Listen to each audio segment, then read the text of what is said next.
have imagined as it is today that a private person will collect money for services he did not render. And the Nigerian people are helpless. Guys, now, Adams Oshiomhole has dropped a bombshell. And I was wondering why this video is not trending. He has gone ahead to demystify the clogs and the politics around the power sector. And I was wondering, why is it that at this time in our nation, up till now, we're still talking about power? Adams Oshiomhole has given it gbas in the National Assembly. And I think that most of the things he said is true. I'd like you to take a look at it and do your best to share this video. Drop your thoughts in the comment section. I'll be coming back to give my thoughts about it. The idea of privatizing electricity. My main argument then was that the beauty of capitalism and of private ownership is that in seeking to make profit, you render a service. But the danger of public ownership is that whether they render a service or not, they draw the taxpayer treasury in the name of correcting what is there. I could never have imagined as it is today that a private person will collect money for services he did not render. And the Nigerian people are helpless. Even we here as privileged class have had to buy the transformer that I use here in the heart of Abuja. And to install it, I have to persuade, negotiate, and even effect payment to Abuja distribution, whatever, to connect the transformer I have procured personally with my resources. And hereafter, this transformer becomes the property of the disco. And every month, I am asked to pay bill on brand A or whatever. Like you said, sir, every state governors, or most, spend public funds, buy transformers for communities. And then you still have to contribute money. Many of us, very soon when we go back to the electorate, they are going to tell us that for 1 year, for 2 years, they've had no light. What is the problem? No transformer. And then they ask you a senator to go and buy the transformer. You look for the money, you buy the transformer. And then they say, NEPA says you have to pay for them to connect the transformer to their grid. If cables are faulty, you buy the cable for them to install it. Even right now, I have requests from several communities asking me to buy their transformer and to get them connected. And yet, sir, the key element in distribution is transformer and cables, among others. So if these ones are now being procured by state government using public fund and individuals using their personal resources, what is the cost that these discos are incurring? Now, worse, the money they claim to have paid, because the logic of privatization was to inject private capital into these services. In truth, they went to borrow from Nigerian depository funds in various banks,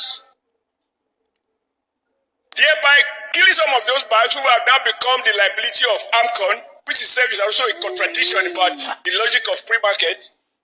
And what they have borrowed, Mr. President, since the privatization took place, what they have borrowed through CBN and other sources is 10 times more than the amount they claim to have failed to become owners of those discos. Lastly, sir, as things stand, discos own no more than 60%, quote, own. Because it is arguable when the total money you have borrowed from public sources is more than your private capital, whether you can still claim to be privately owned. 40% as we speak still belong to the federal government. But sir, there are no governing councils. There is no governing board for these discos. So federal government owns 60% of a business and it has no say in the board of those companies. So there is no corporate governance. The one of Edo is owned by a pharmacist. The wife is a banker. The pharmacy becomes the chairman. The banker becomes the MD.